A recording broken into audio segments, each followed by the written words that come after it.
Nadine était une femme dont l'amertume avait durci le cœur au fil des années de solitude et de réussite matérielle. Propriétaire d'un manoir majestueux hérité de ses parents, elle considérait chaque parcelle de sa propriété comme un sanctuaire sacré où personne n'avait le droit de pénétrer sans son accord. Un après-midi d'automne pluvieux, elle découvrit un vieil homme aux vêtements élimés assis sur les marches de son perron, cherchant désespérément un abri contre l'orage qui grondait. Sans même lui demander s'il avait besoin d'aide ou s'il souffrait, Nadine ouvrit violemment la porte et l'ordonna de partir immédiatement.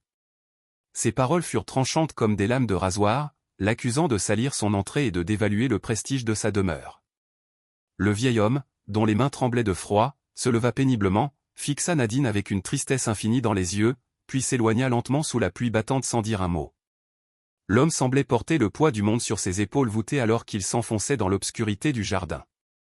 Nadine, satisfaite d'avoir rétabli l'ordre, ferma sa porte à double tour et retourna à sa vie luxueuse, ignorant totalement le sentiment d'inquiétude qui commençait à germer dans son esprit. Elle pensait que ce n'était qu'un vagabond de plus cherchant la charité, une classe de personnes qu'elle méprisait profondément. Cependant, cette nuit-là, le sommeil ne vint pas. Des bruits étranges résonnaient dans les couloirs et une sensation de vide oppressante remplissait chaque pièce du manoir. Elle se sentait observée par les portraits de ses ancêtres, comme si les murs eux-mêmes jugeaient sa cruauté de l'après-midi.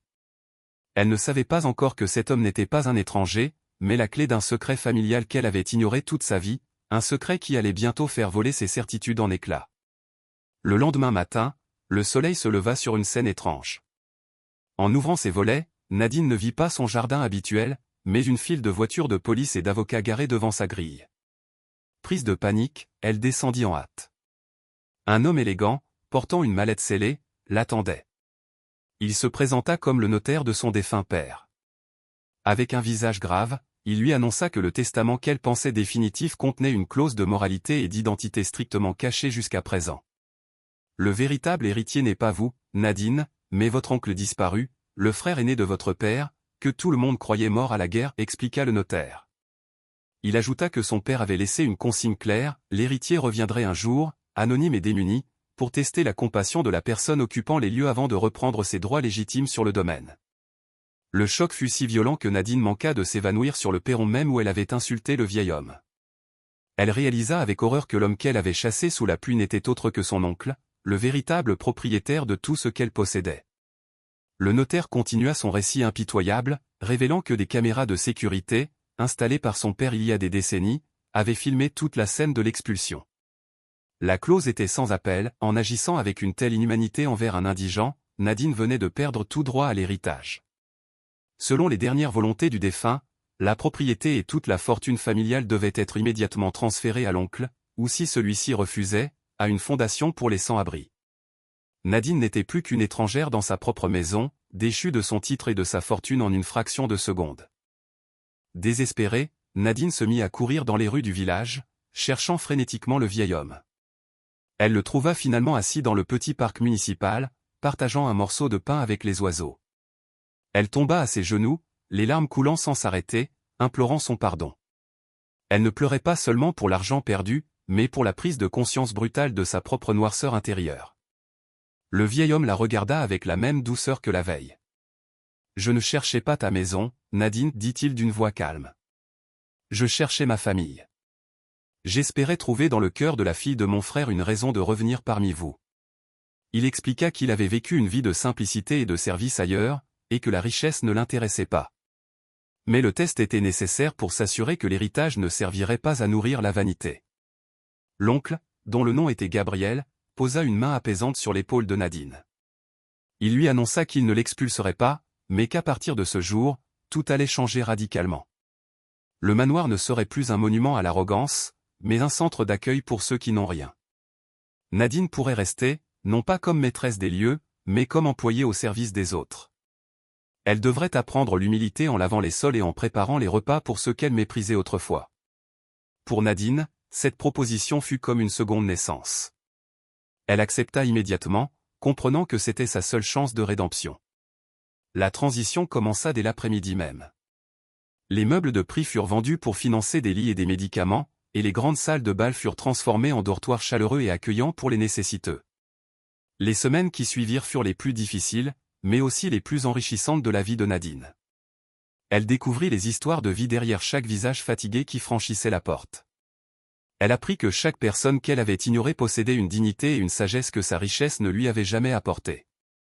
Son oncle Gabriel restait à ses côtés, la guidant non pas avec des reproches, mais par l'exemple.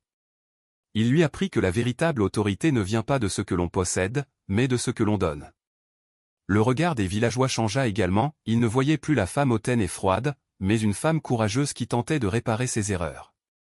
Nadine comprit enfin que le vieil homme n'était pas venu voler sa vie, mais la sauver d'une existence vide et sans amour.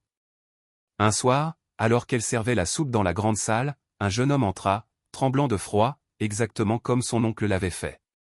Nadine l'accueillit avec un sourire sincère et une couverture chaude. À ce moment précis, elle ressentit une paix qu'elle n'avait jamais connue auparavant. Tout ce qu'elle avait perdu en termes matériels était dérisoire face à la richesse émotionnelle qu'elle gagnait chaque jour. Son oncle, l'observant de loin, sut que sa mission était accomplie. Le manoir était devenu un phare d'espoir dans la région. La vérité qui avait éclaté n'était pas seulement juridique, elle était spirituelle. Nadine avait été chassée de sa prison dorée pour entrer dans le monde réel, celui où la compassion est la seule monnaie qui a une valeur éternelle. Aujourd'hui, le domaine de la famille est mondialement connu comme le refuge de la grâce. Nadine en est la directrice dévouée, travaillant main dans la main avec Gabriel jusqu'à son dernier souffle. L'histoire de la femme qui a chassé un mendiant pour découvrir qu'il était son sauveur est devenue une leçon enseignée aux enfants du village.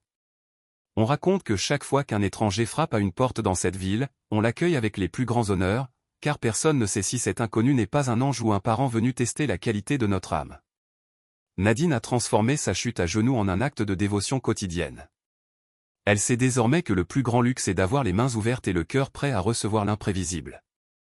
En conclusion, la vie de Nadine nous enseigne que le changement radical est possible pour quiconque accepte de regarder sa propre ombre en face. Le lendemain de cette rencontre fatidique, tout a effectivement changé pour elle, sa fortune a disparu, son statut s'est effondré, mais son humanité s'est révélée. Elle a découvert que le vieil homme qu'elle avait chassé portait en lui la plus belle des vérités, nous sommes tous les gardiens de nos frères. Sa chute à genoux n'était pas la fin de son histoire, mais le premier pas sur un chemin de lumière. N'attendez pas de perdre tout ce que vous avez pour apprécier ce qui compte vraiment. La prochaine fois que quelqu'un frappera à votre porte, souvenez-vous de Nadine et ouvrez grand votre cœur.